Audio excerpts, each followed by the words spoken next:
Hello, everyone, and welcome to episode 211 of the Voluntary Viewing Podcast, recorded on Monday, January 16th, 2023, MLK Jr. Day. On the pod today is a man who will tell us how New York football teams doing well will affect the release of the Winds of Winter, Ryan Holtz. I guess well is relative. I mean, one seems semi-promising, and one beat a team that is like all year long been considered the biggest fraud team in a long time. And that's saying something. So isn't George R. R. Martin a Jets fan? Yeah, he's Jets in particular, but it's also both. Oh yeah. He also writes about the Giants too. Okay. He's one of those people. Oh, that, like, he's just a New York football fan. I kind of go back and forth, but yeah, he's definitely Jets primary. I feel like there's a lot of Cubs people who will also be like, I don't really care about the White Sox, you know. Yeah, my brother-in-law's a White Sox fan. I can root for them over a beer, sure. No, exactly. I feel like it doesn't go both ways. I feel like White Sox fans will never, ever root for a Cubs team, but I feel like Cubs fans will, because it's probably a little more casual, let's be honest. Yeah. They'll be like, I'll root for the White Sox. I don't care. So, yeah, no, he is Jets, but Book's not Vikings, lol, fucking Vikings. Yeah, dude. All Absolute that just to not advance any farther technically than the Packers. Yeah. And also at home, like shat the bed at home, just like the Packers did. Hey. True. Yeah, we both had very similar endings to our season. Oh, and oh my God. As we are recording this, the Dallas Buccaneers game is happening. Holy shit. Yeah. Brett Maher has missed all 4 of his extra point attempts. The Vikings are currently winning 24-0, or the Cowboys are winning 24-0. At least they were when I went in the room. And like is there after he's missed all. No, it's nuts. He's just like making really bad kicks. I need to see like this. You texted it to me, and I was about to watch. Last of Us, so I haven't seen it. And then he did it again. But like at a certain point, it's like, what is going on? It's got to be a mental thing, right? Do they have a backup at this point? Get the backup. Most people, they don't. Oh, no. Most people do not have a backup kicker. That's pretty rare. Sometimes the punter kicked in high school, or like a linebacker. Or like a random guy. They're like, I kicked in high school. I know how to do it. That's if the kicker gets hurt. Like a professional kicker with the yips is always going to be better than some rando who hasn't kicked in 10 years. Yeah, I mean, usually what would happen is if a kicker gets hurt, they just go for 2. And then they have just a guy with really strong legs do the kickoff. This would be the most Mike McCarthy era Cowboys playoffs victory if they did just absolutely blow out Tom Brady's Buccaneers, but with the biggest asterisks, with the biggest albatross of, handedly won that. What the fuck was up with this one element of the game, though? Are they okay? What's going on? What's his net worth? Like, he's been around for a long time. Yeah. I think he's been on the Cowboys the whole time. Like, Jerry Jones tends to, like, he doesn't really cheap out when it comes to Greg Zuerlein was on the Cowboys at one point. Oh, really? I think so. I don't remember that. Damn. I mean, he's 33. Oh, that's why I say that. So he's been in the league for like a decade now. I wonder. He's making a mill. Yeah, career history. He's been on like half of the teams. So this is his guys. He was on the Cowboys for 2 years in 2018 and 2019, and then was on a couple other teams, and then came back to the Cowboys. He was also on the Cowboys in 2013. But he's played for the Jets, the Cowboys, the Winnipeg Blue Bombers, the Ottawa Red Blacks, the Red Blacks, Canadian football, baby, Hamilton Tiger Cats, the Cleveland Browns, the Ottawa Red Blacks again, the Dallas Cowboys again, the New York Jets again, Washington football team in 2020, Houston Texans, Cardinals, Saints, and then Cowboys. But like, there's a couple of years here where he was on multiple teams because he would get cut and signed and cut and signed. And he paints houses in the summer. This man is a multi-millionaire. This is the most extra points ever missed in a game since like the playoff era of the NFL. Before this game, this season, he was 50 for 53 on extra points. Yeah. 29 of 32 on field goals. Like basically really automatic. Yeah. Wow. Real solid this year. Like this is just a weird thing that's happening. Wild. Well, I hope what's that player's name again? Brett Maher? Brett Maher. Yeah. Brett Maher. We hope Brett Maher is okay. And Andrew Clark is about to answer, is Bethesda okay? Is Microsoft okay? Are video games okay, Andrew? I'm going to out myself a little bit and say I don't know what's going on here. Early in the week, we've been talking about like, hey, kind of everyone in games media is saying this is going to be a big year for video games. What games are coming out? Are there games coming out? It doesn't seem like there are games coming out. Yeah, I mean, I don't know. Like the beginning of the year is never huge for video games, right? Right.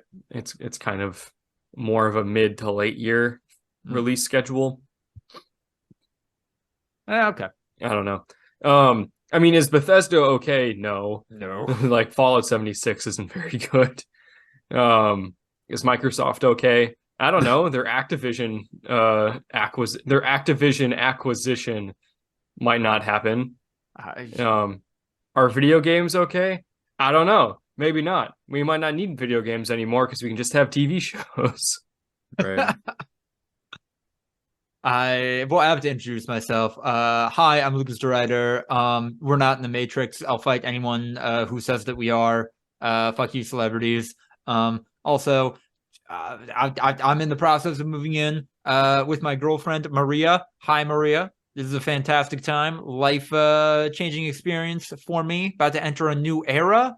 Already hit a little bit of a snag, though. Already having a little bit of anxiety with this process. She does not like that I've brought nunchucks into her household. And like, if she doesn't like nunchucks, I don't know how much she can like me. If she doesn't like nunchucks, how is she going to feel about the samurai sword? The sword's been cleared. If the sword is cool, but the nunchucks not so much. Yes. If the nunchucks and the sword aren't cool, just wait till she finds the double-barrel shotgun in the closet. That's a callback, inside joke. Are nunchucks legal in California? They might not be. Oh my, what? I was gonna say, is it because she's weirded out by like the strange legal ramifications, or is she just, I don't know, super weird about it? Fuck. Oh shit. Oh fuck, guys. It says they are no longer illegal. Okay. Effective January 1st, 2022. Senate Bill 827. Okay. Also, Lucas, question. Yes. Does she not want them there because she's like afraid of them because they're a weapon and like they don't make her comfortable? Or does she not want them there because she knows that nunchucks are fucking lame? So specifically, her big issue is going to be that she will be really upset if I ever break something of hers while using my nunchucks. Well, Lucas, she doesn't understand. Babe, they're not a toy. Nunchucks. They're a toy. You don't play with nunchucks, you train with them. Yeah. They're to defend yourself, your property, and your loved ones. They are specifically to intimidate attackers to avoid they're pacifistic. They're the most pacifistic weapon. Dude, I don't know, dude. If I am someone who burgles homes and I find someone who has nunchucks, I'm targeting their house. Oh my God. I mean, look, I feel like she's jumping the gun on the anger a little bit. And also, I'm just going to throw it out there. If I had a partner who had this dangerous thing and I said, hey, I'm not really comfortable with it because I worry that you might break something if you use them. And they go, no, don't worry, it's fine. And then they break that thing. I think I would be so smugly satisfied that I wouldn't even be angry anymore. I'd just be like, oh, like, so I win? Like, I like, this is it? Like, I can't remember what it was in sports where like, it was, what rivalry was it? Fuck. was it LSU Bama? I'm trying to remember. There was like a rivalry that basically ended because it was just like, that's it. Like it'll never be. There's no comeback. Like it's over. You have now won the rivalry. Like no, it's over. You have won the relationship. There can be no more disagreements. Like you were this correct about this thing. It's kind of like the Packers-Bears rivalry, where sure, the Packers are probably about to enter a bad couple of years, and the Bears might be on the upswing, but it would have to be generations of mismanagement to get that record close again. Oh no, the record is like the Packers are up by what, 2? Now? Really? Yeah, the Packers crossed the threshold of games. Yeah. The Packers crossed the threshold. Bears? Oh, against the Bears all time, we might have a little bit more, but it's still not that. I mean, like I was like, we were around when that. Yeah. There was like 40 years of the Packers being really bad. Yeah, and the Bears being pretty decent to really good during that period. We're 10 games up in the all-time series. Yeah, and we're like 4 games up on like all-time wins. We got a big Super Bowl lead, which we'll always have. Yeah. We beat them in the NFC Championship game, which is as far as the rivalry can go, like the most important game that the rivalry can have, essentially, because we can never meet in the Super Bowl. So, yeah. I think we were locked and loaded. Not impossible, though. It's like the American Britain rivalry. It went on for a while, but you know what? It's not there anymore. Yeah. America kind of won. They kind of settled that disagreement. But it kind of wrapped around a little bit, and now Britain was forced to be like, no, wait, we're friends now. Bears fans haven't gotten that beaten down where they're like, hey, Packers fans, like, we're just happy we're in the same division as you. Can I like root for you like to win? Is that acceptable? Oh, like the dumbasses that are like, yeah, no, I fucking hate Ohio State and Michigan, but I'll always root for them for the Big Ten. Yeah, like, no, for the sake of the Big Ten. No, dude, do not. Michigan, I don't really have any negative opinions of necessarily, but I will fucking die before I root for Ohio State. Like, I don't give a shit about the Big Ten when it comes to that. Someone's dad a couple of years ago, like when I was in high school, like I was over at their house and her dad was like cheering for Ohio State. Like huge Badger fan. They're like, Ohio State's winning, like prestige for the Big Ten. And it's like, what? Yeah. What?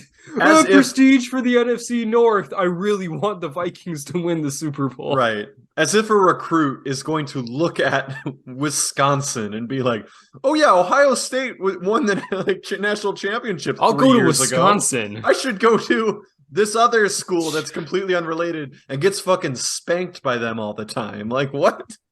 The dumbest argument ever. No, dude, I think Ohio State's really hot, and I'd love to get fucked by Ohio State. I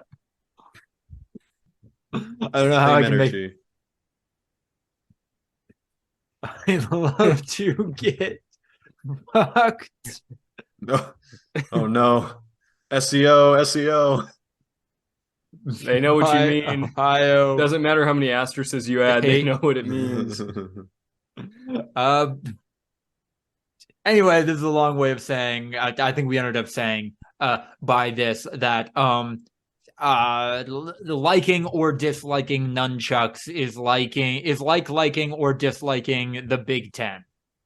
Right? Is that the message? Is that the what we're learning from this fable? Yeah, you nailed it. Okay. Yeah. So there's a lot to talk about on the news. I didn't read this one. Wait. In the planning document, you said we're not in the Matrix and I'll fight anyone who says we are. It's the Andrew Tate thing, right? Is that what you're talking about? Andrew Tate, and then also a lot of other celebrities, pseudo-celebrities kind of also got in on that. It popped off for a minute, right? I'm out of this. I don't know anything about this. So, you know what? No, you put in the planning document. I'll let you take it. Sorry, Lucas.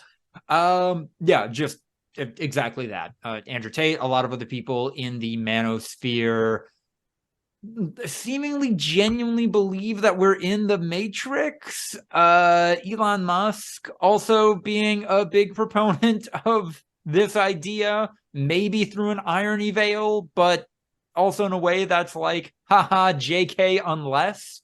So it's weird. It's a weird thing for a lot of rich people to believe. Andrew, you are desperate to comment here. Go for it. Yeah, I mean, like, the weirdest thing isn't so much that, like, these people are saying we're in the Matrix.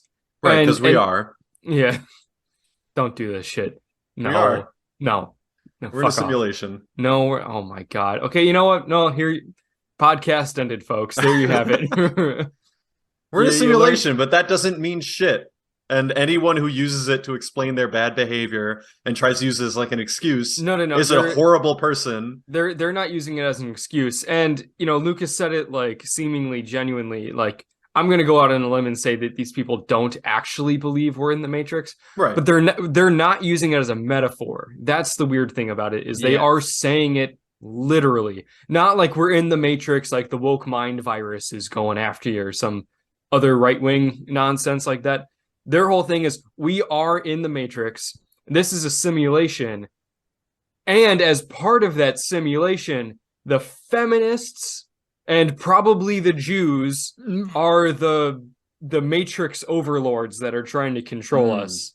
And that we have to break out of the simulation by red pilling ourselves. Right. Literally. Right. By being a men's rights activist or that'll get you out of the simulation. Like if literally if you they will believe, literally go into another plane of existence. Yeah, if they believe in themselves and you know, the manosphere, as Lucas called it, hard enough, they will break out of the simulation and into the promised land. So why is Andrew Tate here? Andrew Tate believes in the manosphere pretty hard. Why is he still here? Because he is Morpheus, and that is a thing he said multiple times. He said, I am Morpheus, literally. And again, the first time I heard about Andrew Tate was on an Danny Gonzalez video where he just made fun of him. And he said, oh no. And now many people are saying, Andrew, you're saying you're Morpheus. Why aren't you Neo? Neo's the one that does all the cool kung fu moves and has the cool hair or something like that. It's like, I'm Morpheus because I'm here to lead you out of the Matrix and shit like that. How does Andrew Tate feel about the fact that apparently his entire fucking mythology was invented by trans women? I was about to say, Andrew Tate's out here, like, I'm not the dude who, like, takes a fistful of estrogen to get out of the Matrix. I'm giving fistfuls of estrogen to people. Yeah, this feels like Calvin Candy and how he loves fucking Uncle Tom's Cabin. And it's just like, wait a second, Monsieur Candy. You do happen to know something about that person, right? Like, yes, no, maybe. I thought he liked the Three Musketeers. Wasn't that? Oh, is it Three Musketeers? Yeah, sorry, that's me misremembering. But yes, no, that's fair. But yeah, I mean, same thing. No, it's actually much better because Uncle Tom's Cabin would have a weird double thing. But yeah. But yeah, no, that's the dumbest shit I've ever heard. That sounds like just it is. Nazism, and then they decided, what if we? But we are in a simulation, though. So I came across an account called like the Skeptical Muslim on Twitter. This is the kind of shit. This is the kind of shit that Elon Musk is pushing now. Oh my God! And it is an anti-feminist through a Muslim lens account. And a lot of it is just focused on Andrew Tate being legitimate, which is so funny because he was like, we got to do this because Allah wants us to do this. And like, you know, this is haram. You can't do that. Also, we are living in the Matrix. Our reality is shaped by a computer system. Yeah. Wait, hold on. Where does Allah fit into all of this? I don't. Your mythology is beyond confusing. Yeah, because then the thing he said, I believe that Andrew Tate's involvement in pornography is reprehensible, but the Matrix's attempts to assassinate him both in character and in his physical form, because, you know, now they're saying that they're going to try to kill Andrew Tate to silence him. And he's like, is the big story here, and the feminists are trying to get blah, blah, blah, blah. I'm like, this is such a weird thing that I'm seeing right now. Like, is because a lot of right-wing radicals today like are very staunchly anti-Christian, hardcore, like the most annoying kind of atheist. Is the next step of this rhetoric like, yeah, do extreme shit, and then if you die for it, you wake up in the actual reality, and you're gonna get fucking laid there, and it's gonna be sick, and heaven is just reality, but that's not what we're in right now. They have to reinvent heaven because they got a lot of people on board for this particular brand of fucking insufferable, dangerous dude by getting them off of religion. Someone just found 50% of the plot of 1899. Oh my God. What if it's that, like, when you die, you go to reality and then you'll die again and go to heaven? Like, Christianity is still real, but we're not in Earth. We're in a simulation, and our bodies are in this other alternate reality that we need to get back to so we can eventually die and go to real heaven. No, you die in the Matrix and you wake up in reality and you get there, and then they're like, oh my God, so like this is heaven. They're like, no, this is reality. And they're like, oh, what's after this? Like eternal everlasting life? And it's like, no, we actually proved it scientifically. There is no afterlife. You like, wait, so I'm not going to live forever here? Like, no, you got like 50 years. And you still have to get a job. It's very similar to the Matrix. Yeah, it's actually pretty much exactly the same, except for there's no woke feminists, blah, blah, blah, blah, blah. Like, but otherwise, like, billionaires still have their boot on your throat, and your cops are roaming amok, murdering people. Like, pretty similar, I'll be honest. But we like that. Yeah, and when you die, you cease to exist. Your conception of time passes much in the same way that it did before you were born, and you just don't. You're not there for it, and it's okay. We thought for a minute that the number of Afuentes you had correlated to the amount of time you existed in some kind of afterlife. We just miscarried a number there. That is bogus. That is not how this works. No. You arrive in this reality, and we thought like, oh, the people who served best in the Matrix will have the best life in this reality. Surprising amount of people kill themselves right after they get into this reality. Don't know what that's all about. Yeah, it's like 40%. Yeah, it's really, really high. I don't know why. This is such a great place. You'd think they'd stick around. The one thing that we have, thought of as a possibility is that instead of an afterlife, you can wake up on a beach surrounded by all the people that you've killed, and then a boat shows up and makes you realize that you're going to hell. Hell is real. Hell's very real. Yeah. You get your gift for having lived a good life. They put you back in the Matrix forever. If you're really bad, they just put you back in the Matrix. Your gift for living a good life is ceasing to exist. That is a privilege. Like, death is a gift, a la J.R. Tolkien. Like, this is good. You'll want it in comparison to the alternative. Buddy, hell is just doing this forever. Buckle up. No, that shit's dumb. That shit's the dumbest shit I've ever heard. Yeah. We are in a simulation, you guys. I'm not fucking around. Ryan, I'm not fucking around. We are. You're one of those people that are like, here's a thing that could conceptually exist.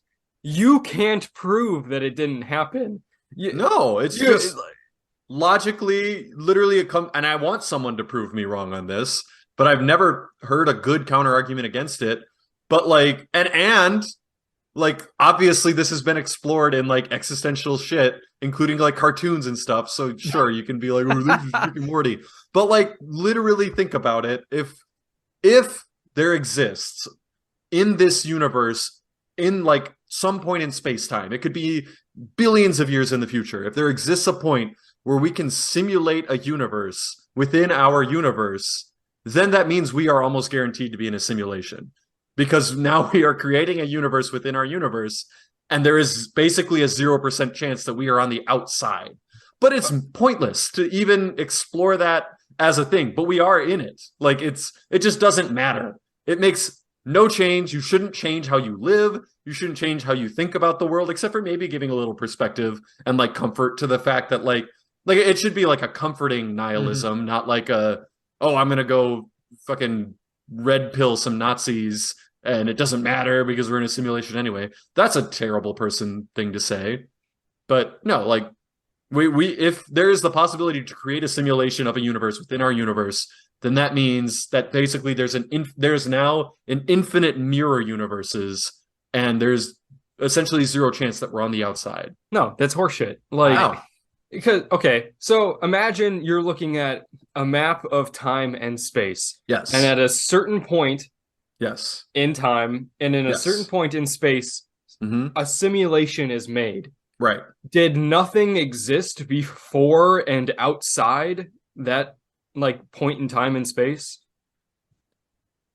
No, but in the mirror universes, it would start with the Big Bang.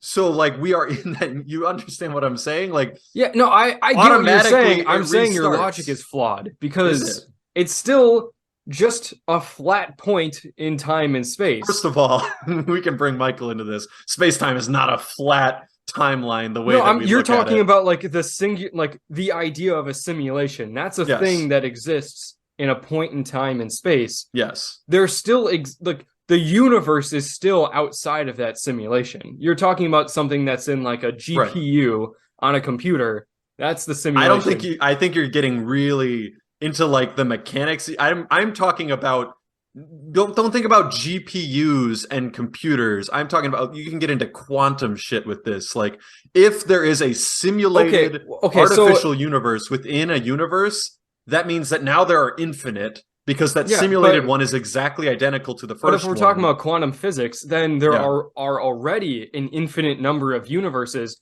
and we're in only one of those infinite number of universes. So why the fuck would we be in the simulation? I'm not talking about... And once again, you're thinking about one simulation. The absolute instant that a universe is created. You're talking about simulations within a simulation. There's suddenly going to be an infinite... to the point where it makes a simulation. Yeah. Yes. An infinite mirror effect. I get what you're saying, but that's still contained within a single point in time and space. Right. Because all of those simulations exist.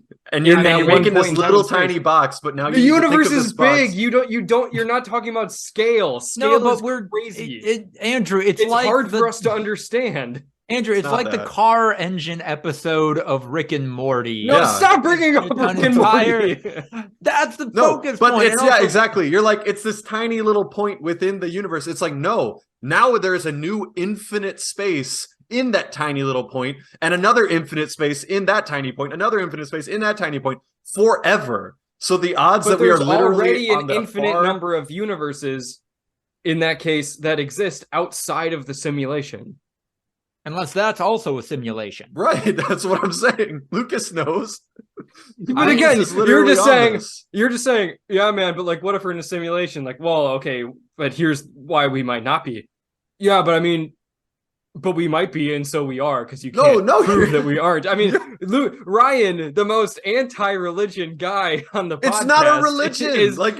Is just saying, yeah, but like, the second that this is possible, it has to be true. Yes. No. How? Lots of things are possible. This doesn't mean they are true. Like when you're talking about like like down to a universe, we're talking about infinity. Infinity creates some fucked up shit where like, yeah, the second that something is possible, it does exist, essentially. Like the second that physics allows something to be possible, it exists. That is, I'm super dumbing it down and everything like that, but that is how it works essentially. And so when you think about and you're saying like, oh, what about all the stuff that happened in the past? Okay, now we're talking about infinity. How many intelligent life species out there are right now? Odds are it's already happened a lot. Like that some intelligent life force has started a simulation of a universe within our current universe that we live in. Like you could argue, you know, like seconds after the Big Bang, somehow there was intelligent life created that then did it. Like, you know, like it's one of those things. I recently finished a sci-fi book that dealt with, you know, the idea of parallel universes, but like in a really like weird offhand way. And I enjoyed it because it was kind of original, but like it kind of ended with like the explanation being infinity is a made-up concept and it doesn't make any sense, and it was just like convenient, so everything has to have a beginning and end, and that's how they explain all the like the dumb made-up physics in the story. I'm like, wait, hold on. What? I was like, wait, it's the opposite. That's the point of infinity, and why we can't wrap our heads around it is because it doesn't have a beginning and an end. And the way they explained it was like, and again, this didn't make any sense. Like, what do you mean? Like, of course everything goes on forever. Like, we understand that from physics. Like, well, let me explain this to you. Take 1. Okay, 1. Now add 1. What do you get? 2. Now subtract 1. You get 1. Like, now do that, 100 times. What do you have? Well, you either have 2 or 1. Like, yeah, now do it infinity times. What do you have? Like, oh, I see where you're coming from. No, I don't. It's still either 1 or 2. It's what? It just ended the explanation. And, you get it, right? And like winks at you, and it's like, no, but that's okay. I guess I'll just keep reading.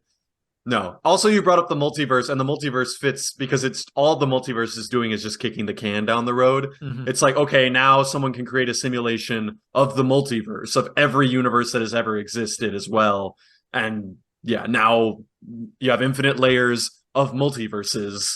We're not in the one on the outside, essentially. Glass Onion, Andrew, just watch JoJo's Bizarre Adventure Part 5. Get through most of the season and to the part where the main bad guy is trapped in a time loop of him realizing he's trapped in a time loop, and it'll all make sense. It'll all just snap into place, I promise. When I get stressed out, I watch lectures on quantum physics. Because it calms me down. It puts like optimistic nihilism, like you're I just like learning stuff. And like when I learned about physics in college and stuff, it was stressful because I had to understand it to the point where I could take a test on it. It's okay when I watch shit on YouTube if I don't fully understand any of it. Like, I can take their word for some stuff and then just follow along with the next portion of it. Well, it's like the origins of therapy. Like that's where we get the term shrink from, is essentially like shrinking the ego, like making it so that you're not feeling like you're the center of the universe and everything that you do has vital importance. And if you fuck up, it's literally the end of the world. Like it's putting things into perspective and like, oh wait, like I'm a piece and it's okay if things go wrong for a second. Oh, but I don't get any of that. I just like space, and I think it's cool, and I like learning about stuff that I don't know a whole lot about.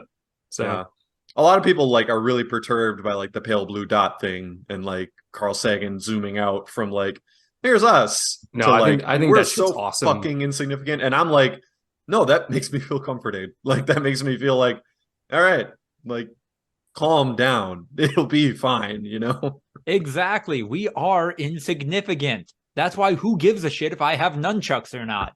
I agree. I firmly agree. Also, Lucas started this document with, we're not in the Matrix and I'll fight anyone who says we are. And now seems like he's at least open to the idea that we are definitely in a simulation. Ryan just said we're in the Matrix. And Lucas said, that makes sense. Hold on. No. Okay. We're not in the Matrix. That's the dumbest shit I've ever heard. Are we in a computer, which is a dumb way to look at it, simulation? Almost certainly. You're not a battery right now, listener. World. No sentient person, no human being is a battery right now. The term Matrix has been co-opted by disingenuous people looking to have their horrible behavior excused under the guise of it doesn't actually really matter because this isn't even real. There has to be some sort of like simulation or like New World Order mythology they can get behind that isn't made by the people that they think shouldn't be alive. Like, do you want to really scare them? Because the main thing with the whole battery stuff is that human beings with our current biology cannot be a battery. Like, it's so woefully inefficient that essentially we will never create more energy than we take in. Like, that's just not how our physiology works. So if we are in the Matrix and this is a simulation, if you got out, you wouldn't be a human. No. You'd be something else. You would be completely unrecognizable, and your psychology probably wouldn't line up with this form that you're currently in, and you'd probably go crazy and want to kill yourself, which might not even be a thing you can do. Yeah, you might be on what physically you are. incapable of A, dying, and B, killing yourself. Like, this might be the most tortured existence you can possibly imagine. You don't know what's out there, but you're definitely not going to be a human being as we currently are. Boy, I was talking to Andrew earlier, and there's some shit that might be coming up in Chainsaw Man that's a similar existential horror to that. Nice. But now we're jumping around the dock. No, don't let anyone use a novel, quirky sci-fi concept from a series of movies that average out to like 1.5, 2 out of 4. Not bad. Batting 500. Don't let them use so that unfair to the first Matrix. It is. The first Matrix is so good. Just ignore the other 2. It's fine. Like other 3. There's 4 Matrix. Oh, that's right. They made the remake. I didn't hear much about it. I heard it was bad. I enjoyed it. Okay, there you go. The first Matrix it is a really good movie. Unbelievable. Cut it. If you just stop, you're good. You're so good. Like this is, and Andrew's gonna really fight it, but that's the Westworld of movies. Like, watch season 1 of Westworld. That's a perfect limited series, baby. You don't need no more.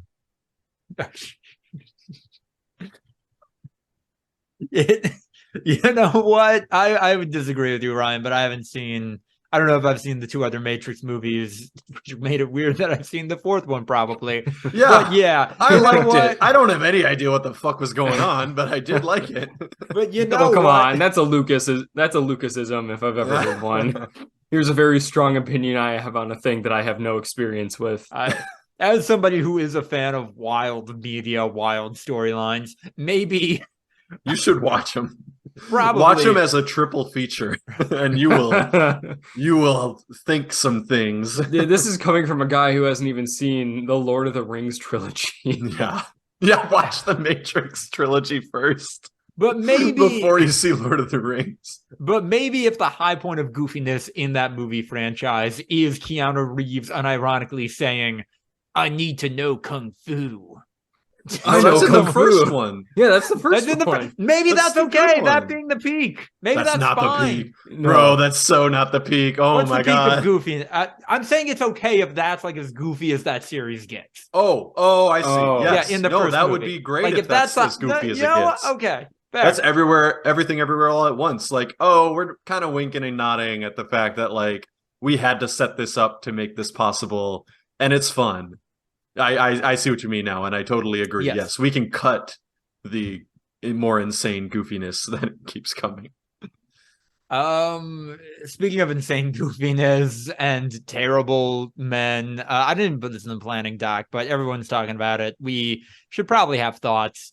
Justin Roiland is going to enter trial soon for some domestic assault charges that apparently had been kept under wraps for 2 years. That's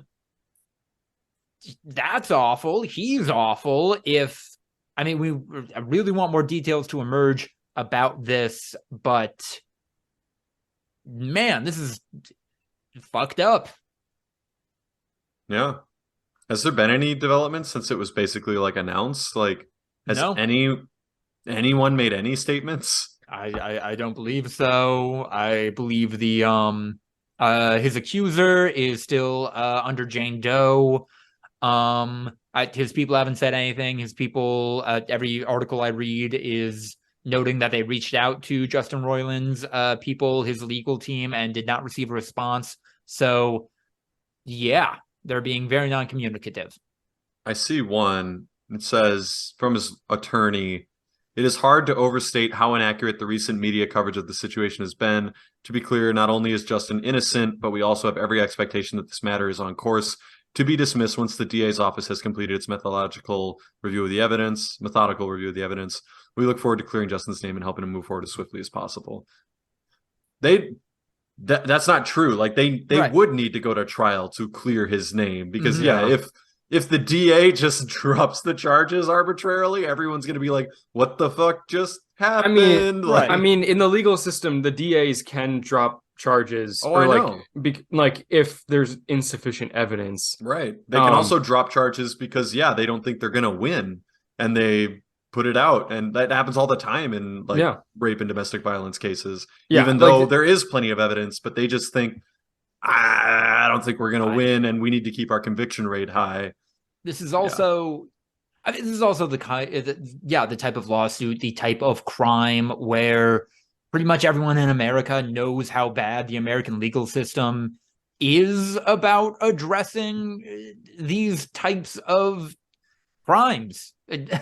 That sexism, that favoritism toward men is so rampant in our country that for this ever to be cleared in the court of public opinion, you do want all the details out there. I'm not a lawyer. I can kind of understand why they wouldn't say a lot up until the trial actually happens, but I don't know. The damage being done to Justin Roiland's reputation, to his career, to his projects is of such an extreme that I feel like you do more than this. I don't know.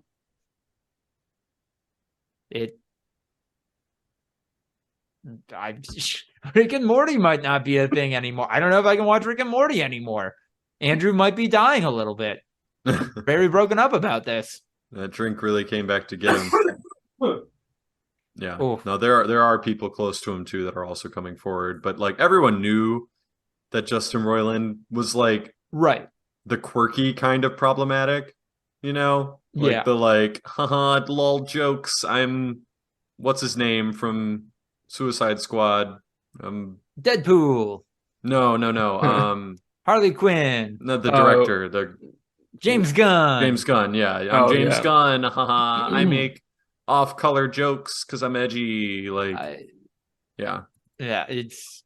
I'm not going to claim this comparison, but Rick and Morty as a project definitely felt like that it was Justin Roiland and Dan Harmon balancing out the other's most problematic elements, and this is. God, I don't know. I hate on some level that my immediate response to this was, I can totally see Justin Roiland having done something like this. Right. Yeah. Oh, 100%.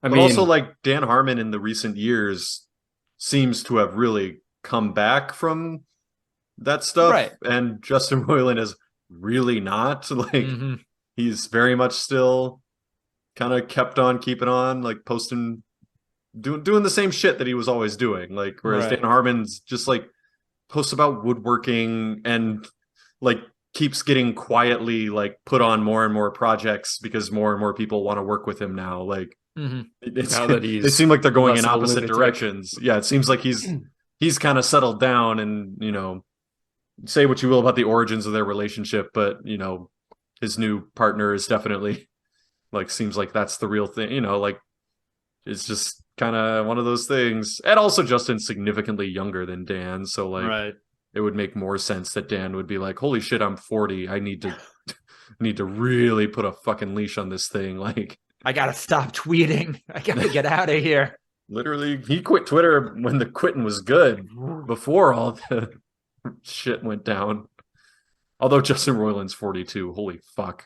Yeah, Dan Harmon's got to be like in his late 50s, right? Yeah, Dan Harmon's like 55, I think. He is. No, he's only 50. Jesus, he looks bad.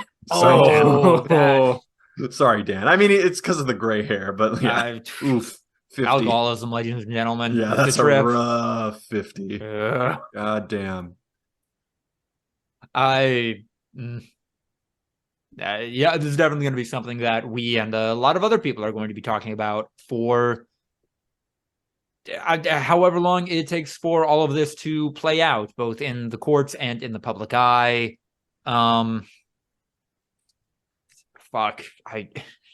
Justin Roiland's latest game, High on Life, is widely popular. Like, he is successful. He is like, I don't know. He is going to be, if all things seem to be as they are reported, he is going to be the latest terrible, successful man in Hollywood to be taken down. And let's see how this plays out, I guess. Yeah. No, just because I don't want to have had shitty things happen to a human being, I hope that there is some fucking magic, weird evidence of like 100% no, this was all made up and bullshit charges, and the accuser comes out and apologizes and, I don't know, says that I had an attack of mental delusion, like, you know, but of course that's not how it's going to happen. Like, they're either going to settle out of court and no one will ever know, and we'll know, of course, that, or B, like, yeah, the DA is just going to fucking drop the charges, and nothing moves forward. I'm currently watching the previous season of Curb Your Enthusiasm with my partner, and the running storyline in that is Larry David, by being the least woke man in the world, creating situations for himself where people think he is sexually harassing them. And yeah, I don't think that's gonna happen. I don't think that's the thing that can happen in reality, actually. That's the joke of makes for great TV. Yeah, but the joke of the episode is how stupid these men sound when they say, no, I'm totally innocent, I did nothing wrong. Like, that's the bit what that Larry David is poking fun at. I was wearing a MAGA hat to get out of having lunch with people. Right. It's the Eminem, the what? You tripped, fell, landed on his dick? Like, it's not how it works. Like, that's the joke. That's the bit. And and in a large way, that's why Dan Harmon has been allowed to like grow and continue from his Me Too. Like, is that he was like, wow, I was a fucking absolutely terrible person, and I apologize for everything that I did, and I know I will never make up for it, but all I want to do is make this right, and I have taken every step to make this right, and all this stuff like that. And guess what? Like, not that the accuser gets to just be like, oh, all is forgiven, but that's essentially what happened. Like, so. All right. Speaking of culture,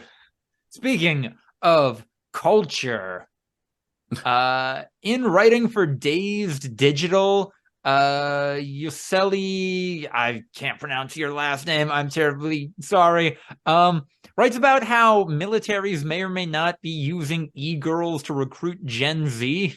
They are, It's an interesting take, but also maybe takes people at their word more than it should and ignores past online sex work influencer trends. I don't know if you guys saw this article. This popped up. But there were people that were posting on official U.S. military, like, social media outlets, like e-girls. Oh. Yeah. No, like, there are definitely some people that are probably hopping on the trend and being like, oh, haha, look, I'm a military girl. Like, don't you want to subscribe to my only stuff like that?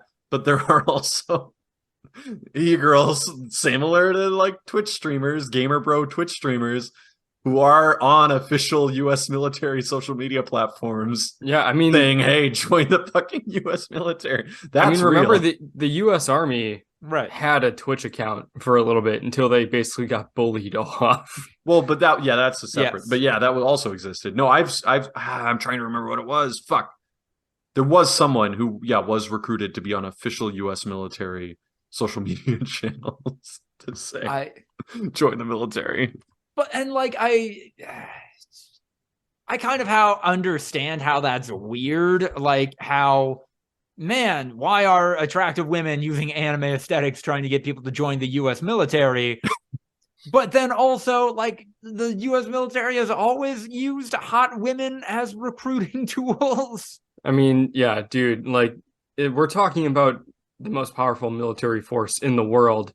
They have the budget to do anything that they want. They can just throw things at the wall and maybe something will stick. I mean, these are the motherfuckers that wanted to see if ghosts were real and then like kidnapped people and like brainwashed them with LSD. These people can and will do anything. And if this e-girl thing crashed and burned, which I don't think it's going to, then, oh, well, it doesn't matter. They have infinite money. Yeah, they literally, that's the funny part is, they can fuck around with shit like this. Yeah. And it doesn't matter at all to their bottom line. Like it would be such an insignificant amount of money for them to like create this type of thing. It would take 0 seconds. Remember, I mean, like, I wouldn't be surprised if the United States military has experimented with chemicals that they could launch in a missile that would turn a population gay so that they could no longer produce fighting men. Yeah. I mean, everything's explorable. And in this age of social media, you can very easily like just throw something on the internet and see what the response is.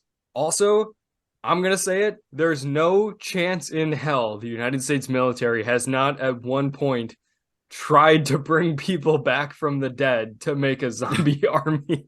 There's no way they didn't at least explore There's no way it wasn't in a meeting. Yeah. That, like someone said, bad pitch here, but what if? What if we just take corpses and we keep putting them out there? Yeah. This is literally the plot of Adventure Bros storyline. What if we put General Petraeus on the battlefield in sick armor and makeup, and he just raises his arms and all the corpses fucking stand up like they're puppets? The enemy's gonna run away. Like there's. What if we bring back swords? Maybe they're better than guns. We don't know. We saw Star Wars and we were like, wait, but you have something there. What if we block the bullets with metal? All right, guys, hear me out. Our focus testing group really loved our idea of duct taping a knife onto a bat. What if we take that one step forward? We got a gun taped to a sword. Yeah. You just got a rifle. You can tape a pistol to a sword. That's a rifle now. You're set. Yeah, in a very roundabout way, you reinvented bayonets. The opposite. Yeah. It's an opposite. A really long sword and a really small gun. Men, a fixed gun. They all grab their swords and slap the gun on the end. Yeah, it's Dune. Everyone's main weapon is a sword, but when their sword runs out of ammo, they pull out their gun. When their arm gets tired, last ditch effort, guys. We can't keep swinging these swords. Put the gun on. I'm all out of sword. We need air support. The choppers are just dropping swords haphazardly from the air. And then someone's like, we're all out.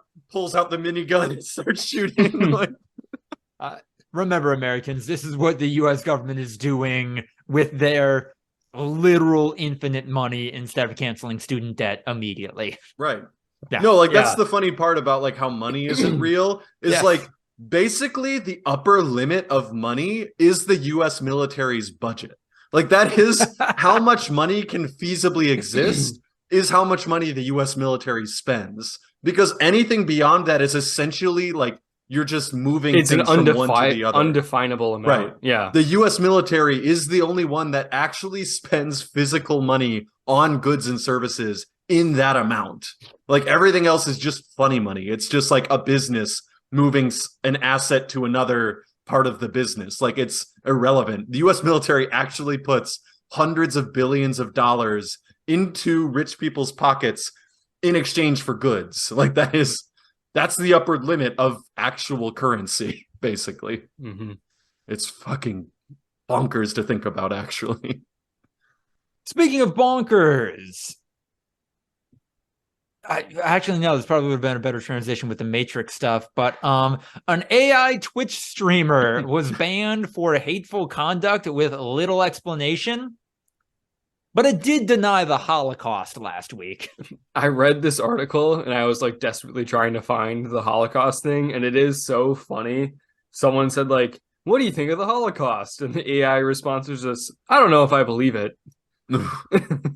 Just like, shit. You have access to all of human recorded history.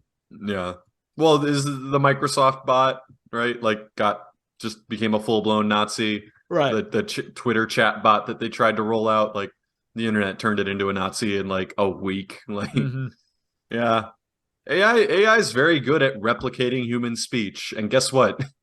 Human speech is pretty fucked. We are really bad. Selective with that sample size. Yeah. Maybe it would be better if we woke up from the Matrix as some other sort of intelligent blob. being. Yeah. Some gaseous being that doesn't even comprehend in our brains their physiology. God, now I have the image of like a dude bro waking up from cryo sleep and as a blob and going, "Where are my gains, bro? Yeah. Where are my shit. gains?" Andrew Tate had me literally taking gear. Like my muscles, they're fucking gone. Wait. What do you mean genitals aren't necessary for me to be a battery to power the Matrix? Are you telling me I can't fuck, bro? You're telling me that's an inefficiency, bro? I'm actually in a hive mind. I don't really have individuality. I'm essentially like a slime form of an ant. I am just a small part of a macroorganism. Yeah, I can send basically synapses. Yeah. That's all I'm good for. I'm like a neuron. I'm actually not really what we would consider an organism. Oh no. I feel a buzzing in what I think of as my human feet. It goes through what I think of as my human body and exits what I think of as my human head. But I'm not really moving or existing in the same way I thought. I mean, like, I'm still Topher, but it would be more accurate to say that we are Topher. You know what I mean? Exactly. No, Derek, you're totally right, bro. A couple of the news stories, but we got a lot of media to talk about. One I'm going to shout out, though, is that there's a fantastic article on Defector written by the guy who was behind the Denny's Twitter account becoming unhinged in the best way possible. He was apparently almost picked to be Elon Musk's Twitter voice. And spoilers for the article, they asked him to emulate Rick and Morty in the interview. And during the course of applying for that gig, he makes it very clear that he only reached out. He only went as far as he did because he was addicted to advanced drugs at the time. Oh, what is advanced drugs? You know how sometimes people who are really into drugs will specify like the strain, the variety, like black tar heroin. This isn't opium, dude. This is white China opium. Right? No, exactly. Like that is the level of this is organically sourced psilocybin. Yeah. This isn't cocaine. We're talking black Colombian mountain cocaine. Like this is next level shit. There's a woman in the mountains in Peru that grows this shit just for me. She grows the bean. Small batch. It's organic. This is single barrel cocaine. You talk to any cocaine sommelier, they will tell you this is the primo shit. This is the best. And the 2013 vintage, of course. Like none of that 2015 swampier shit. This is the primo. Yeah, the end weather towards the end of the Obama years, quality started to fall off. We all know, and it's okay, it's acceptable. They rebounded. The 2018 vintage was a return to form. Yeah, no, you are in for what is, for all intents and purposes, a winery. A dude in an apron has taken you through the tour of where they make the cocaine, and he's brought you to the tasting, and he gives you a little bit. And he's instructing you on how to fully experience the different varietals of cocaine.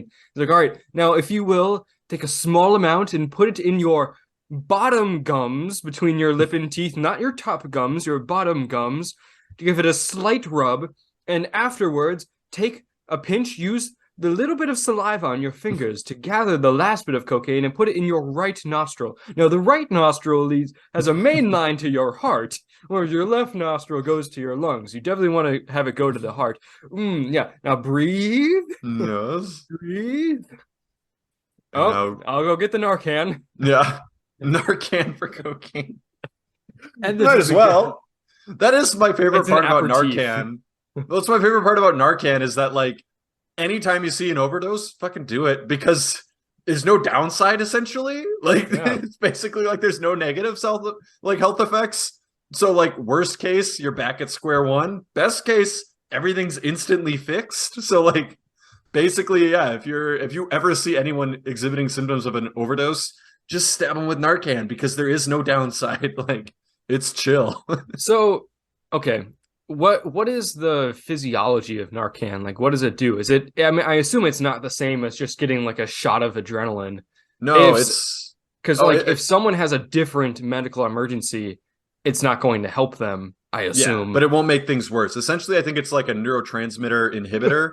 Like it basically prevents the absorption of further amounts of the drug and stops like the impact that it's having on your body instantly for the drugs that it's designed for. But yeah, like it does nothing against other stuff. So literally the result, when you Google Narcan, the top people ask, what happens if you give Narcan to someone who doesn't need it? Nothing. Yeah. Narcan won't have any effect on someone who doesn't need it. Yeah. So it's the greatest thing ever. Like it literally so if I took Narcan right now, it wouldn't even like slow me down for a little bit. Oh. It's a nasal spray. Like it's really chill. Yeah, you can like inject it and shit like that too, but like well, my septum isn't deviated anymore. I don't think it's not a miracle drug, but that's kind of the best part is that it only works in specific circumstances and there's really no downside to ever trying it. Like, dude, we are about 5 years away from the Narcan diet where celebrities are talking about like the medicinal qualities of Narcan. And yeah, dude, I can see it so clearly. I wake up in the morning. I have myself a cup of black coffee. I take my Narcan. I start to journal. Living on the sun turned our blood into Narcan. We literally can't OD. That's terrifying.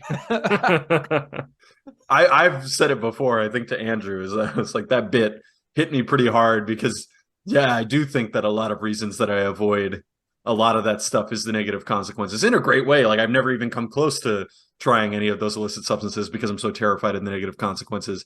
If they were removed, I genuinely would worry about falling into that type of pattern because it'd be like, I mean, what's the worst that could happen, right? Like, yeah. Anyway, if you want to read that fantastic article by former advanced drug addict Alan Hansen, check it out. Very illuminating, very cutting. Who knows? Maybe if he had got the job, Elon wouldn't have had to have bought Twitter to be a poster on Twitter. That ultra verification. Yeah. Is Elon stepped down yet? Is that a thing? No, I don't believe so. Nah. Just gonna pretend that no one. I mean, that wasn't a poll. What? Fuck. Is the tweet deleted or is it still up? Oh, no, he does not have the self-awareness, the self-respect to delete a tweet. Not like that. He's deleted tweets. I don't remember deleting tweets. But no, if it's still up, then I guess I don't know. It would be funnier if he just quietly deleted it. We got a lot of different stuff to talk about. I'm curious to hear what whoever wrote Avatar 2 thought about Avatar 2. Wait, what? Did no one write Avatar 2? How did this get in here? What do you, you mean wrote as in put it in the planning document? I thought you meant like the screenwriter of Avatar 2. Andrew, I want you to channel the still alive spirit of James Cameron and offer your insights into why Avatar 2 needs to exist. What do you mean needs to exist? Why the fuck does anything need to exist? Like, it was a very popular movie that made more money than any other movie ever. Oh, so it's a cash grab. It's not That's just not what a cash grab is. Yeah, yeah. It's you not just pump that much money into a cash grab. Yeah, no, like a cash grab would have taken fewer than 12 years to come out. Yeah, it would have been out the next year. It would have had a quarter of the budget and half the actors and been like, all right, fuck it. This had double the budget and basically waited until everyone had forgotten it even existed. Yeah, it wasn't a cash grab, but it was one of those things where, like, if someone wanted to make it, there would be literally no one standing in their way. Yeah. When James Cameron said, I want to make another Avatar movie, who on earth would tell him, I don't know, man. I don't think it's a good business decision. Great idea. You would not, Lucas. Not a business decision. I think it'd be. Well, then that's what makes the world go around. So nothing is going to stop him. Yeah, like and also Avatar 2, totally fine movie, and like it was a great spectacle, above average movie. Yeah, like it was fun to watch. It definitely got my money's worth because that bitch was long. And I still won't get over the fact that they're like filming Avatar 2 and 3 concurrently, maybe even the fourth one, I don't know. And they could have drawn the movie done point anywhere. Yeah. Anywhere. And they said, we're still gonna make this 3.5 hours long. Does it feel long? Does it feel like it would be a more efficient? Oh. No, it doesn't feel long in the way that The Irishman felt long, where it was like, oh my God, get it over with. It just felt like, how is this still going? I kind of thought we reached a natural ending point an hour and a half ago. I mean, I said this to Ryan. It's called Avatar 2, The Way of Water. Water doesn't show up until an hour into the movie. And there is still 2.5 hours of water. Yeah, there's still a ton of water. Yeah, there is so much water. And there is an hour-long prologue, basically, to this movie that was kind of its own movie. Right, it's just Avatar 1.5. Yeah, they could have just added an extra 15 to 30 minutes onto that, and that would have been Avatar 2, setting up the next 4 movies. There's not going to be an hour and a half long Avatar movie. That's never going to happen. Well, but we know 3, 4, and 5 are coming. I would be shocked if any of them are less than 3 hours. No, it was exciting. And like there weren't really any boring points. Like it was always interesting. I know Ryan didn't really care for the characters. I thought they were definitely more interesting than the characters were in the first movie. A lot less. I thought it was the shortest movie over 3 hours that I ever watched. Kind of in contrast to you, I never thought it was really that long. It felt like a regular long movie, not like a holy shit, this is one of the longest movies you'll ever watch in your entire life long movie. So, well, I mean, but like it felt like it was long, but like I didn't feel like I was waiting for it to be done. Like I said, like it was super long. That might have been the longest movie I've ever seen, just in terms of runtime. I didn't like feel like, oh, let's fucking wrap it up, but you know, it was really long. The climax is, honest to God, 45 minutes. Yeah. Like, Lucas, have you heard about the climax? You don't care about spoilers. No, go for it. James Cameron in the 1990s is like, hey guys, I'm gonna make a movie about a boat sinking, and it fucking boom, like we're in the money, like $1 billion. Biggest movie ever. Steven Spielberg sending him like little jokes like, haha, now you're the biggest movie ever. Isn't that crazy? James Cameron in the aughts is like, hey guys, I'm going to make a movie about aliens. And it comes out, boom, holy shit. This is one of the biggest movies ever. $2 billion. Crazy. It broke all the records. This is insane, guys. I can't even imagine. James Cameron, this is crazy. What are you going to do next? James Cameron in the 2020s. Hey guys, I'm going to make a movie about aliens on a sinking ship. Comes out, boom, holy shit, this is one of the biggest movies ever. The craziest thing. He fucking went deep in his bag, baby. He's like, I'm gonna do the Pokemon combo tool thing. Like, what if I take this big success and this other? And Lucas, your face is upset right now, but you have never watched a ship sink so dramatically, and you have never watched aliens struggle to survive that sinking ship so hard in your entire the last 15 minutes. Life. The ship is sunk. Yeah, no, the ship's going into the ocean. It's down. Yeah, it is. Yeah, it's underwater. A big chunk of that sinking. Yeah. And the aliens are still fighting, baby. Luckily, they know the way of water. They learned the way of water, bro. There's a manta ray that helps you breathe. That was pretty lit. That helped. Yeah, that helped a There's lot. Sentient whales. Yeah, that are a really big part of the movie. Oh yeah, they can talk. Oh, the whales can talk, Lucas. Yeah, whales can talk and they're sentient. Also, James Cameron will get very angry with you if you call them whales. Apparently. Oh, is that a thing? Yeah, he's like, they're not whales. They're Ryan, what were they called? Something with a T? They're fucking whales. I don't know. They're whales. It was like Tunku or some shit. They're like, the most obvious whale thing definitely that's ever whales. Existed. No one was upset. There's a whaling sequence, James Cameron. Yeah, no, they're harpooning the whales. Yeah, no, exactly. Confused. No one would be upset if they're like, these are clearly whale analogs. But James Cameron apparently hates it when people call them whales. Big mad about calling them whales. As he literally has a Captain Ahab who straps himself into a giant fucking harpoon. Yeah, and he's Australian. The whale. And he's fucking Australian. He's like, we gotta get on our belly so we can blow up. And then they only harvest a small part of the giant creature because it's the most valuable part and throw away the rest of it. It makes it live forever. But not whales. It's definitely not whales. Not even close. I'm on the wiki right now. Apparently they're called Tolkien? Tolkien, yeah. Tolkien? That doesn't sound familiar to me. No, that's what they were called. I remember that. Okay, good, because that doesn't ring a bell at all. Those were the whales. And when the whale first got subtitles, I audibly shook. Like, I was audibly like, wait. We definitely, Ryan and I had the exact same experience of we thought like we missed something. Yeah. Because a character... He wasn't really learning the way of water for a little bit, and they speak with sign language underwater because they can't talk, so they speak with sign language when they're underwater. And he's like, I don't understand, and he like tries to learn it.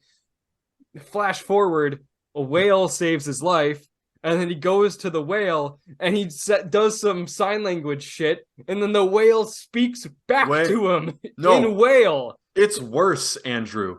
Whale saves his life. He's like, wow, thank you, buddy. And the whale kind of goes like, there's no subtitles, no nothing. It just kind of goes, and then he's like, wow, how can I ever repay you? And the whale like looks at his fin, and there's like a harpoon in his fin. Like, he's not talking. He's just going like, he knows what's going on. He's indicating. And you're like, oh, it's like a kind of smart animal. That's cool. And he like helps it. He pulls out the harpoon, all that shit. Cool shit. Bunch of shit happens. Like, they're like, don't talk to that whale, blah, blah, blah. Shit's going on in the movie. The next scene, he swims out to the whale and he's like, how's it going, buddy? And the whale goes, not bad. How about you? With subtitles. And it's like, wait,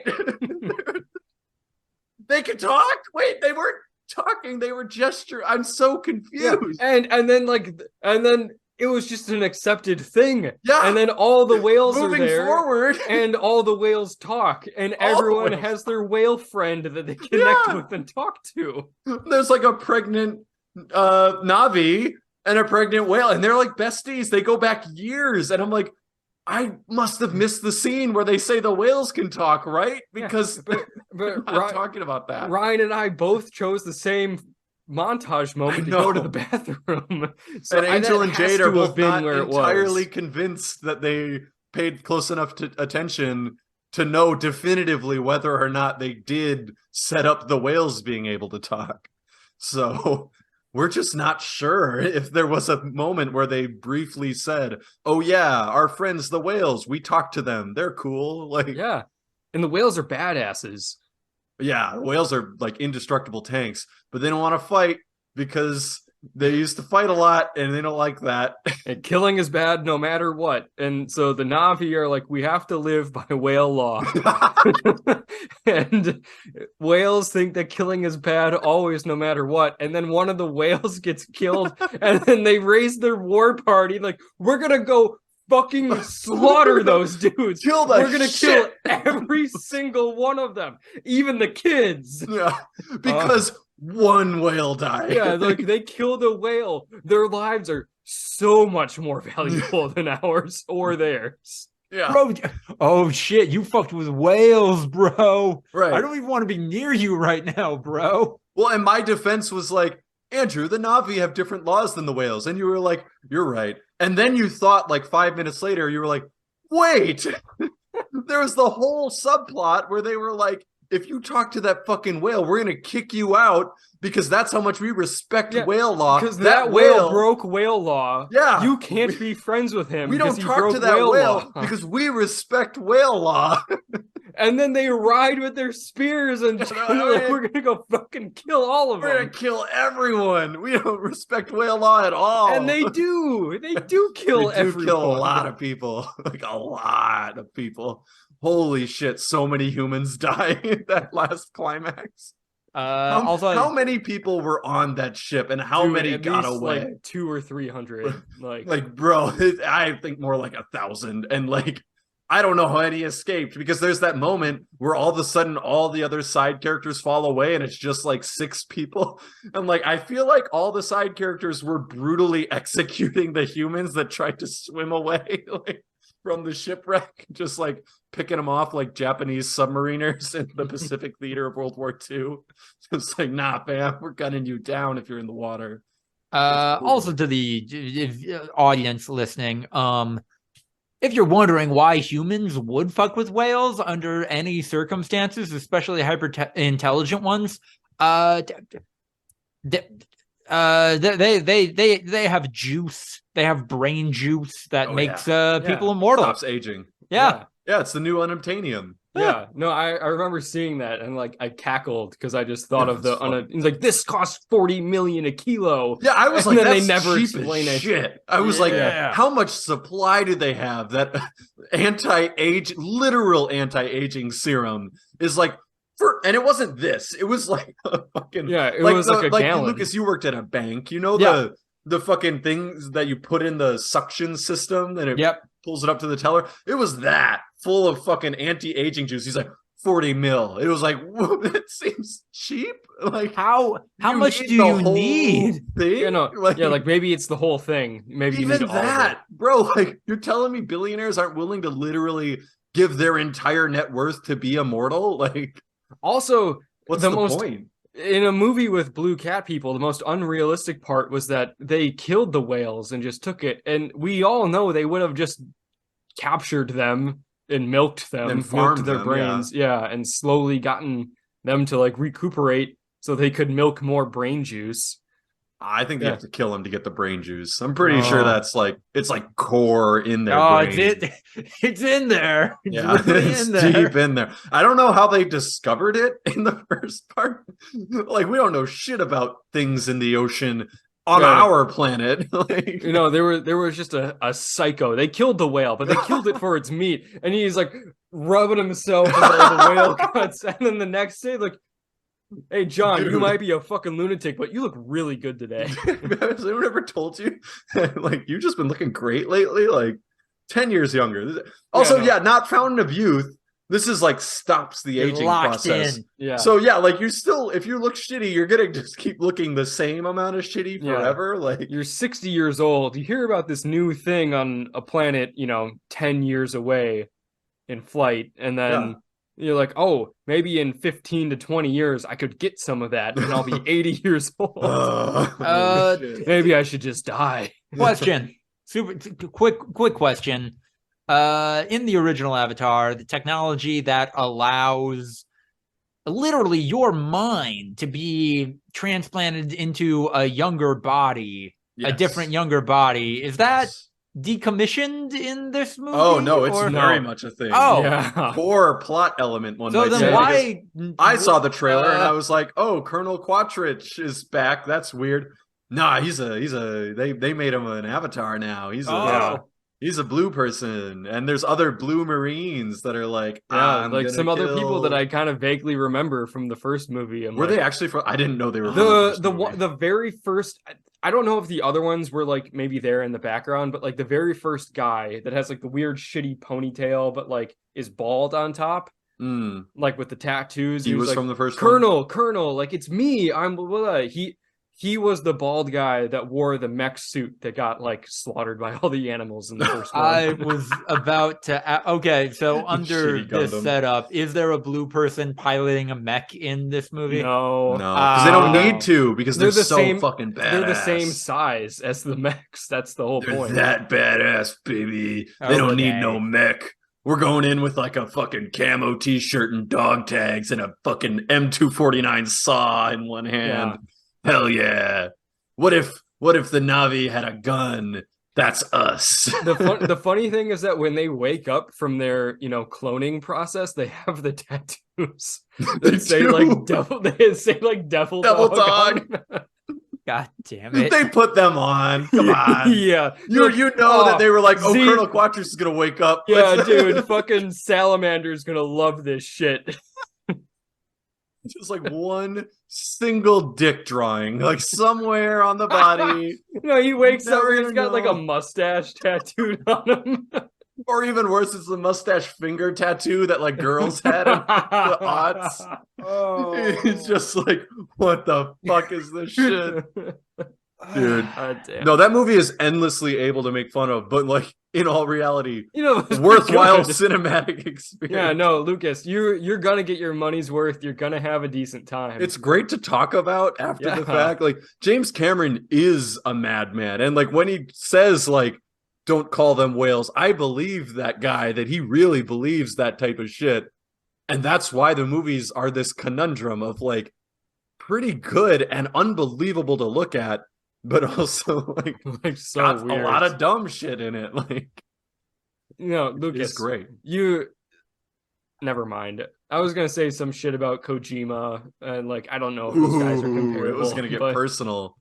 Andrew was gonna fall on his sword. No, not in a bad way. Like you understand the weird, crazy, genius, artsy shit that Kojima does, and like James Cameron is like kind of on the same path, maybe not as weird, but or as genius. James Cameron's like, what if we had endless money? Like that's the James Cameron trick. It's the same criticism everyone had of Christopher Nolan for the longest time. It's just like, oh wow, yeah, Christopher Nolan movies look great. Would be nice to have a literal 70 millimeter IMAX camera that is priceless. Like there are so few of them in the world that they essentially don't have a cost. Like they are rented by these studios for a rate. They've never really been sold. Like, yeah, pretty easy to make a good looking movie. I'm about to swing wildly because that's the only way I think we keep this conversation fair. I think like an hour away from the ending of the original Silent Hill. I have some thoughts. The vibes are terrible. I love it. It's a feel bad game. It is a look bad game. It is a feel bad game. I don't think I've ever seen a piece of horror media that's so industrial. I know the Saw movies kind of ran the well dry on just how gross and rusted and like bad manufactured a piece of media can look. Silent Hill is doing it anyway. It's just gross. The section that really got me specifically is that you're in a school. There's some spooky stuff happening. There's some like child-sized demons running around with knives, jumping on you, stabbing you.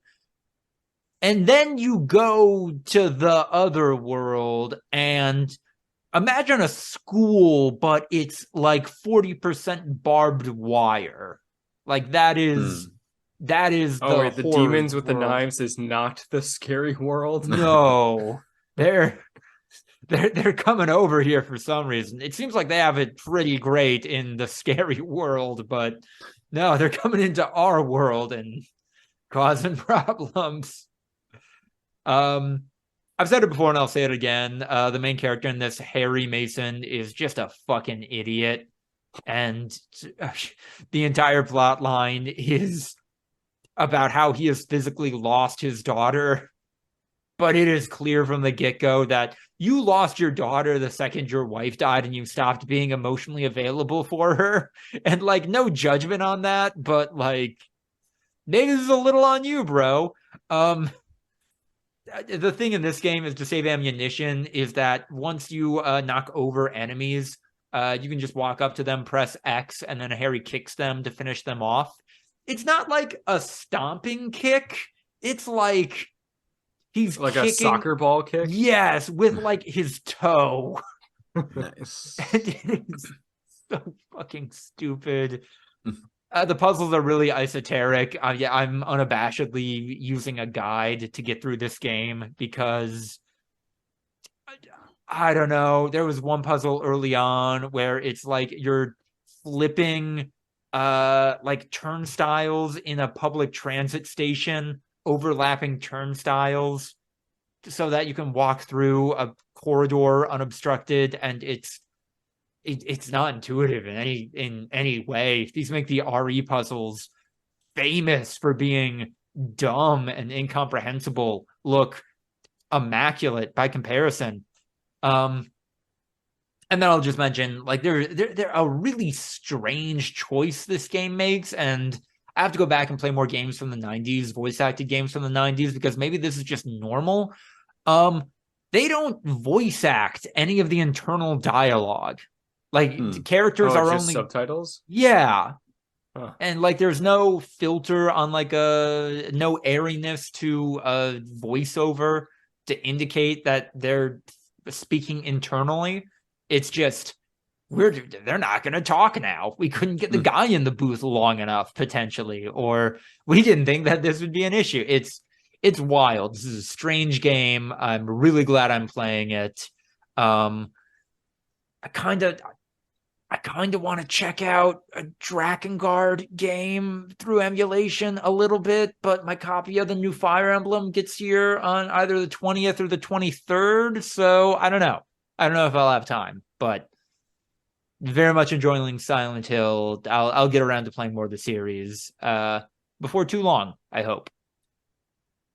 But that's going to be when I'm not playing Fallout 76. Andrew and I got in this for a while. Ryan, have you checked it out at all? Yeah, I got to level 5. Andrew said you guys didn't.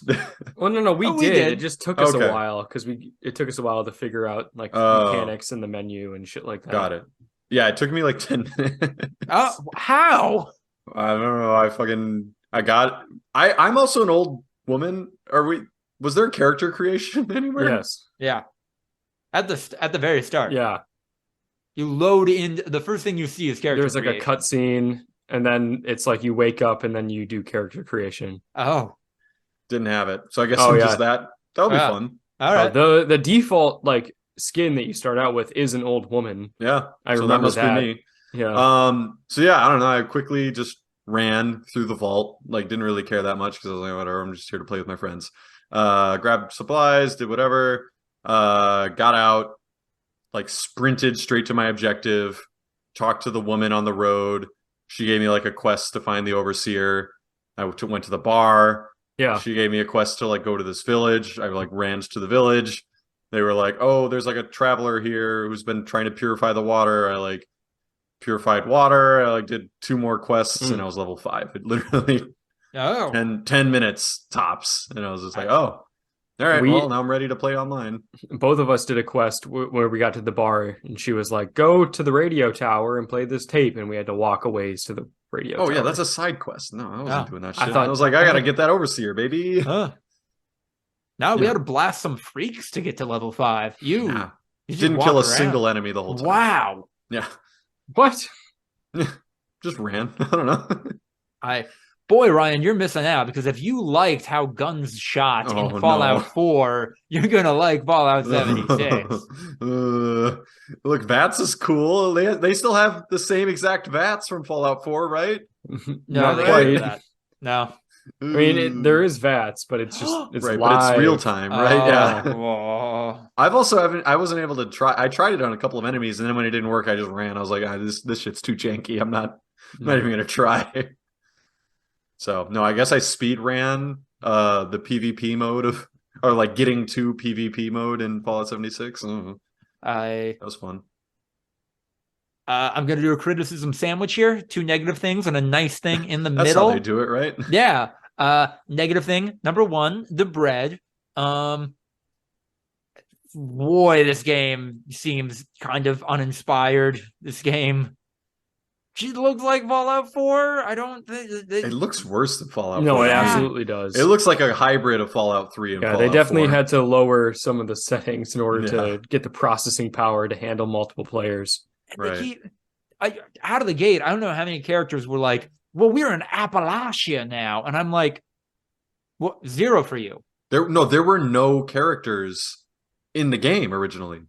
There was no NPCs. Oh, yeah. All the NPCs that you interact with were added. Yeah. They were just robots and notes. Yes. Mm-hmm. No, yeah. Then that, I think, further contributes to my point, is that there is no sense of place in this game. Like, it's not, which sucks about the Fallout games, because, like, I think all of them through Fallout 4, it was very much like, oh, yeah, this is a fucked up version of California. This is a fucked up version of DC, of the greater Boston area. And, like, none of that here. This is the woods. Yeah. Nice thing. Seems like the experience system, seems like the perk system might be interesting here. The cards seem kind of cool. Yeah, that might be a fun way to mix and match. And then a negative, as I said to Andrew many times, there are like 4 fucking menus in this thing. There are 4 different menus that you got to navigate through. None of them are intuitive. I'm getting them confused constantly. To quit the game, you don't pull up your main menu. You pull up your map, which I'm counting as a menu, and then you pull up a sub-menu from within that menu, and I hate it. If you're counting that as a menu, then same with the other Fallout games. Like you have to press start to open the map. And no, it's your touchpad. No, the touchpad makes you go third person. If you hold it, if you tap it, it brings up your map. Oh, no, if you tap it, you go third person. You must have gotten a different, like, default control layout. I have no idea. And just skipped the character creation. I mean, look, it's an MMO, right? They'll let me maybe change if I get bored. I don't know. Yeah, no, there's definitely plenty of menus and stuff, but that's kind of Fallout, I feel like. Yeah.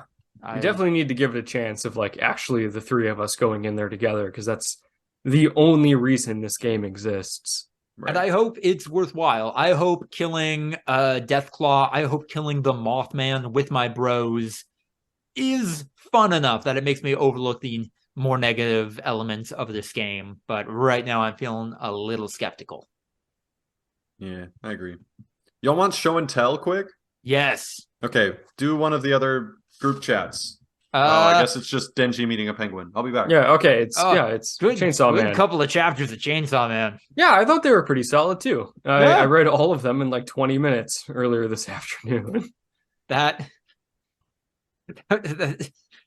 Our boy got that penguin. And you know what? His response of, I mean, yeah, we were kind of trapped in hell for a little while, but I got a hold of penguin, so not a bad date.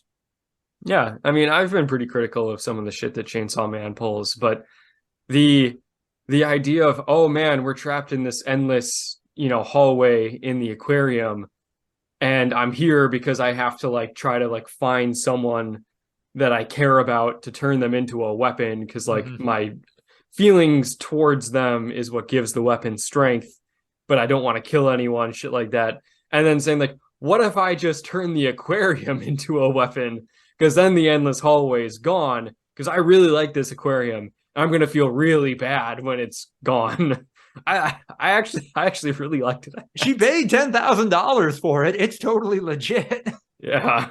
And then I do think it was fun that the War Devil was out of the story just long enough that you kind of forget, oh, wait, we got a wild card here. We got someone who's going to be making some bad, reckless decisions. And that last page, and I've come to realize this about Chainsaw Man, about the author's writing, is that they are really good at drawing the moments before something terrible happens, and just even more of a sense of dread being instilled in a reader than if they were to show the actual fucked up shit. So yeah, great ending. A lot of suspense right now going into tomorrow's chapter.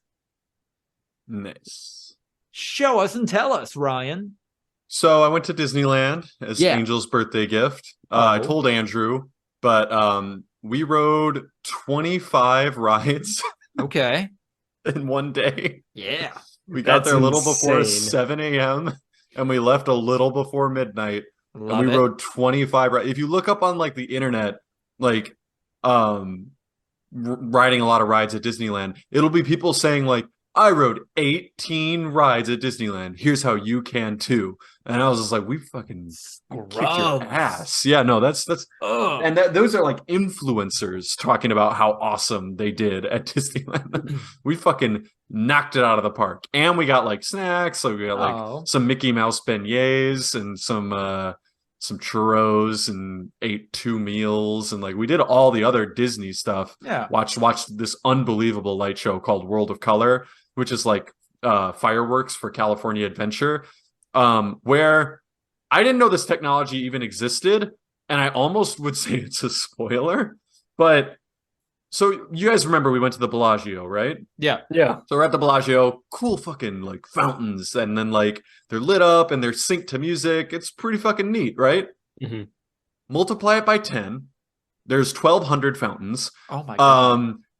Give it color. Like every single fountain has an individually like tweaked color palette. And like you're thinking that's crazy. Wow. And sync it to like crazy Disney moments, right? Unbelievable. Then all of a sudden, some of the fountains start spraying a mist, like a thick mist, and there are lights from the back that just project Disney scenes. And you just watch scenes from Disney movies as the other fountains are like going wild with color and like crazy shit, and the music's going like, it was the coolest shit I've ever seen. Like I was like, what? This is real? How did this happen? Cool as hell. Holy I can't shit. recommend that enough. That's unbelievable. Like what an experience. Did Rise of the Resistance, and I know that especially you, Andrew, are more into Star Wars than me, but as someone who could not care less about Star Wars, that might be the coolest like experience I've ever had at a theme park. Like it's not like any other theme park ride you've ever done. Like you are in Star Wars now. Like you're a Star War now. Like it's so cool. I cannot recommend it I'm enough. Ray Star Wars. I'm Ray Star Wars. I'm John Star Wars, and you can too. I saw this on one of the food reviews, this item I'm about to show you, and I want you guys to tell me how much you think it costs. Okay. First I'll give it a little show. Yes. $24. This is a real Coca-Cola fucking grenade. Like it's a grenade of Coke written in like Star Wars letters and shit. You can't even really tell that it's Coke other than the fact that like it's branded. Anyone who wants to find a picture, look up thermal detonator Coke. It's that's what it's called. It's just a fucking grenade of Coke. It's the coolest shit I've ever seen. Andrew says $24. Lucas. The fact that you have this means that it's either surprisingly high or surprisingly low. Andrew went with the middle, so I'm going to say 12. Okay. What do you think it's worth? I mean, it's an 8-ounce Coke. It's worth $1.50. You're getting that on. You're selling that bad boy on eBay for $50. $50. Oh, I'm saying, but like value. Oh, like it's a fucking sick ass collectible. Yeah, no, it's a collectible. Okay, it's I think it's worth $80. Damn. To someone who cares about that, I don't know. Fair. $5. That costs $5. $5. I was like, I can't buy enough of these things. Yeah. Okay. Shit ever. I know that they changed that then because my parents went to Disney a couple years ago for a day. Neither of them have seen Star Wars. They went to the Star Wars thing and they were so thirsty. Like, I gotta buy a fucking soda, like or something. And my dad got one of those and he brought it up and it was $18 and he like had a conniption. I don't know. Like I was fully going in expecting to pay like $15 and was ready to do so. Okay. And I was like, holy shit, $5. Like I'm gonna keep this forever. This is one of the cool. I don't care about Star Wars at all. This is a Coke grenade. It looks like the American military government has created an acidic form of Coca-Cola for our troops to use overseas. Like this is fucking sick. I don't know. I'm over the moon. One of the coolest things of the whole thing, the whole trip. I haven't even drank it yet because like I bought it at like 9 p.m. before I went in the literal Millennium Falcon. Like actually walked around the Millennium Falcon and then rode in it on a ride. Like fucking sick, y'all. Okay, so how much is it worth? $15 on Amazon. You can sell it. Yeah, I mean, because you got to go in and ship it and all this other shit. Right. Yeah. Yeah, $5. Wild. Fucking $5 with tax, like $5.80 or something. So, no, go to Star Wars Land, get yourself a Coke grenade, and that's not cocaine. Yeah. All right. Feels like it'd be important to talk about Rick and Morty, everything going on with all Rick of and that. Morty's so cool, y'all. I like it when Rick did his classic Rick thing and Morty did his classic voice acted Morty thing. Man, you know how Rick has always been shielding women in Rick and Morty? That's awesome. Love that. That's never going to be undercut. I watched the first episode of The Last of Us again. I haven't. Oh, you didn't watch any of it? I watched the first half hour. They're in the car. They just got to the military blockade. That's where we left off. Okay. So first half hour, couldn't get to the whole thing. I love it so much so far. Oh, fair.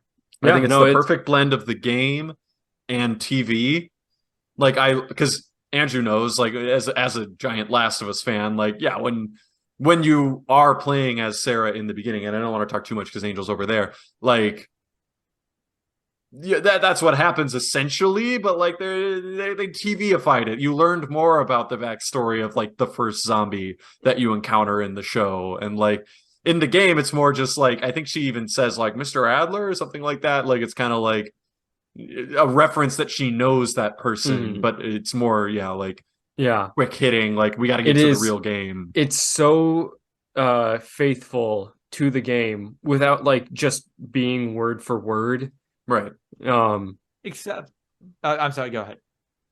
No, that was it. Please don't spoil anything with what you're about to say. No, not at all. Except that, and Andrew and I were talking about this a little bit. The opening part of the game does not take place in 2013 anymore. It takes place in 2003. So that this isn't a spoiler. I think has been reported on, or you're about to find out. Like, yeah. So then, when it jumps to 20 years in the future, the apocalypse is taking place in 2023 in right now times. And I don't think they made that change for any other reason than what would be cool if like the apocalypse were happening in the year that it is now. Yeah, and it's a TV trope. Yeah, it just kind of felt weird to me. Like why wouldn't they? I mean, I'm not bothered by it, but it feels like a very conscious decision to do that, which I understand. So like the reasoning is today's year is 2023. This story takes place in 2023, but culturally it takes place in 2003. Whereas they could have either just stuck with the timeline of the show or of the video game, or have the breakout happen in 2023, right, and the show takes place in 2020 or 2043. But it doesn't matter because everything is just time stops. Yeah. Like why did they do that? It doesn't bother me. It's just kind of like a weird choice. It's definitely a TV trope. And they're trying to draw a parallel. I think your other solution that you talked about would make more sense to have it culturally freeze in this year. But like, yeah, I think that at the end of the day, it's just a TV trope. And like in the very beginning, they very pointedly had the debate about like, the concern for virus outbreak versus fungi outbreak to, paint a picture like, you know what, we always beat the viruses at the end. Here's something you really got to be fucking worried about, and included the climate change aspect. Listen, like they made it pretty real. Hypothetical, unless the temperature of the planet goes up by 1 or 2 degrees, which like, that's not gonna happen. Come on. Who was the host? Was the host someone? Was he Baghead from Silicon Valley? I think he looked like someone. Yeah. The host, I don't know. The two scientists. Yeah, the one guy was or recognized. He was the evil guy from Peacemaker. He was the evil cop alien guy. Oh, from Peacemaker. Oh yeah. He was the one scientist. Tall guy. Yeah, the old man, tall guy was from Peacemaker. I recognize him from Hell on Wheels. Okay. But who was the other guy, the smaller one that talked about fungus? He was really familiar, but I can't place his name. I don't know. I don't know if IMDb has it yet. Josh Brenner is the name. Let's see if he's known for. Yep, he is. He's the host. Yeah. So he's from Silicon Valley, which is a show. I think that made our top 10s maybe the first year we did it. Yeah. I don't know. It does bug. The time change does bug me a little bit, since I think something the game The Last of Us did really well is kind of, I don't know, maybe tie a bow a little bit on zombie fiction taking off the way it did in the late 2000s, early 10s, by kind of acknowledging that this works really well as a metaphor for the 2008 financial crisis and American collapse. And I don't know, losing the line in the opening where Sarah overhears Joel on a phone call about like, oh shit, I'm going to lose the house without this job. Like that. I don't know.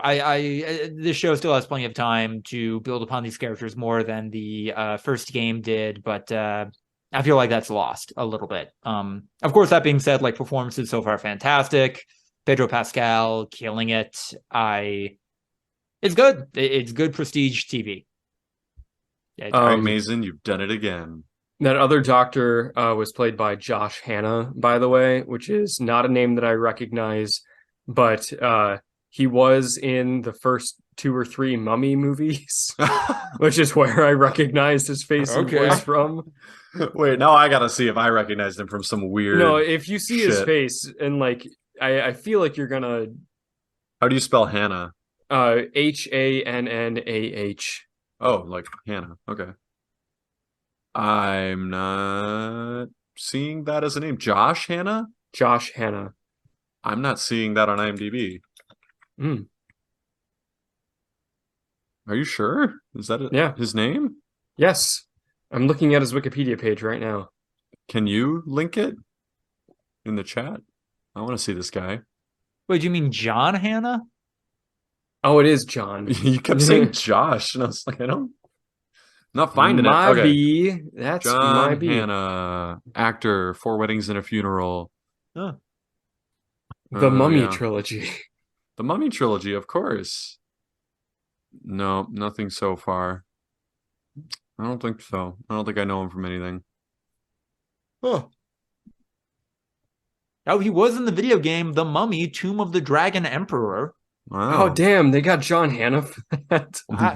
No, they cast him well. A lot of experience working in different medias. I stand by my tweet. The Last of Us, the show. This is it. I'm going to play a video game for the first time now because of the show. This is how I get into video games, guys. Yeah. I mean, before Last of Us, it was just a guy jumping on mushrooms and breaking blocks. What? That's dumb. They shouldn't turn that into... How could that be a TV show? Maybe a movie. Definitely not a prestige limited series. No, that would never work. Unless you got a couple of big names involved. Someone like Star-Lord and the worst half of Key and Peele. That's not... Okay, fair. They're good at different things. I'm sorry. All right. Are we good? I think we're good. I think we're good. All right. Thank you all so much for listening to episode 211 of the Voluntary Viewing Podcast, which will almost certainly be titled Fistfuls of Estrogen. Andrew, how tall are you? I'm 5'10". How did you describe John Hanna? I said the shorter guy, but I don't think you said shorter.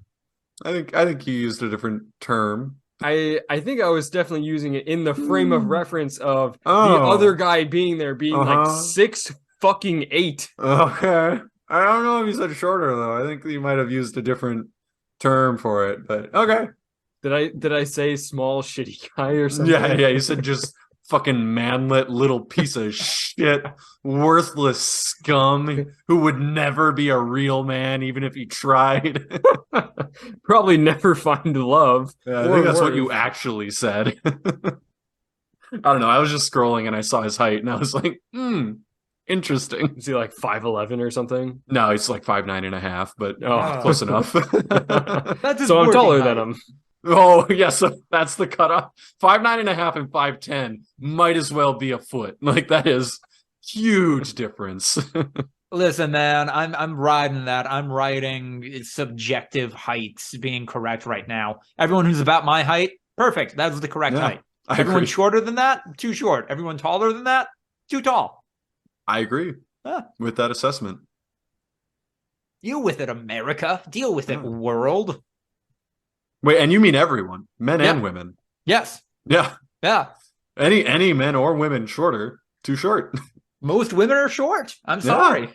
Yeah. I'm sick of apologizing for it, actually. Take it back, Lucas. I don't apologize. Yeah, we live in the Matrix. Who cares? We all live in the Matrix. Everyone's short. Thanks, Lucky Badger, Essential Richard Nixon, and Tiffany Cole for supporting us on Patreon. Support us there or on Anchor. Questions and business opportunities, voluntaryviewing@gmail.com. Follow us on Twitter for as long as that will last at V2_podcast. Follow me at Lucas DeRuyter on Twitter to keep up with all of my writing and fantastic tweets.